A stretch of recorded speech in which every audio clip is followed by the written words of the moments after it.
Hola chicos, bienvenidos a una nueva clase de razonamiento verbal. Bueno, el día de hoy vamos a hablar sobre los prefijos. Para eso tenemos que recordar unas clases anteriores en las que hablamos de la estructura de la palabra. La palabra tiene una raíz, que quiere decir la mínima expresión con significado de una palabra. Por ejemplo, niño puede derivarse a niñera, niñito, niñar, niñita, niña, anillado, niñez, niñar, niñería. ¿Listo? Entonces, esas son las formas en las que podemos derivar la palabra niño. Pero ¿cuál es la palabra original? La palabra base es niño, ¿cierto? Esa entonces es la raíz. Y lo que vemos en negrito, es decir, lo que está después de la palabra o antes de la palabra, en el caso de aniñado, es lo que serían los prefijos, sufijos o en algunos casos infijos. ¿Listo? Entonces, el día de hoy vamos a hablar sobre los prefijos. ¿Qué son los prefijos?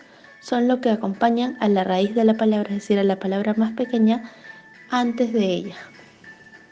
Como dice acá, un prefijo es algo que se añade al inicio de una palabra raíz.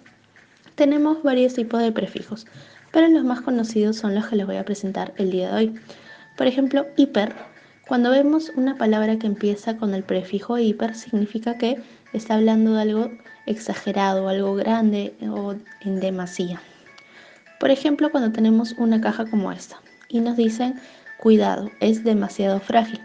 Entonces, ¿cómo podemos hacerlo? Es hiper delicado. ¿A qué se refiere hiper? A que es extremadamente delicado. ¿Listo? Otro prefijo sería pre y ante. ¿A qué se refiere este prefijo? Se refiere a que antes de va a pasar algo o antes de una cosa, antes de algún suceso. Se refiere a anterioridad. ¿Listo? Por ejemplo, preescolar. Preescolar se refiere a la etapa antes de entrar al colegio. ¿Y quiere decir esto? El nido, ¿cierto? Porque el nido todavía no es la escuela como tal, sino es una preparación que es antes de la escuela. ¿Listo? Otro prefijo sería bi. ¿Qué significa este prefijo? Cuando vemos que una palabra empieza con bi, significa que es doble. Por ejemplo, bilingüe. Cuando decimos bilingüe, es que una persona tiene la capacidad de hablar dos idiomas o dos lenguas. Por ejemplo, ahí vemos que puede hablar inglés y francés, ¿cierto? Después, otro tipo de prefijo es sub. ¿A qué se refiere con sub? Es debajo de, ¿ok? Por ejemplo, submarino. Marino se refiere a un medio de transporte de repente, ¿no? Pero acá te dicen que es sub. Entonces, ¿a qué se refiere con que este submarino es un medio de transporte, pero que va debajo del agua? Entonces, el prefijo sub ya está dando la idea que es debajo de. ¿Listo? Y por último tenemos el prefijo re. Cuando vemos que una palabra empieza con el prefijo re, significa que es nuevamente. Por ejemplo acá, reconstruir. Las pistas al pasar de los años se van desgastando, entonces van dañando, por decirlo así, a los carros, ¿cierto? A las ruedas.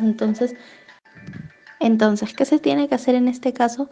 Se tiene que reconstruir. ¿Qué quiere decir?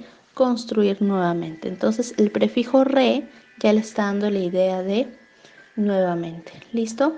Entonces, como les digo, chicos, los prefijos van antes de la raíz de la palabra, es decir, la palabra más pequeña. Por ejemplo, de sol puede salir sol, solicio, solcito, etc. Pero ¿cuál es la palabra más pequeña a la que podemos reducir? Es sol, ¿cierto? Y si a la palabra sol se le añade algo antes o después de la palabra, es un prefijo o sufijo. Pero en este caso estamos viendo los prefijos que son al empezar la palabra.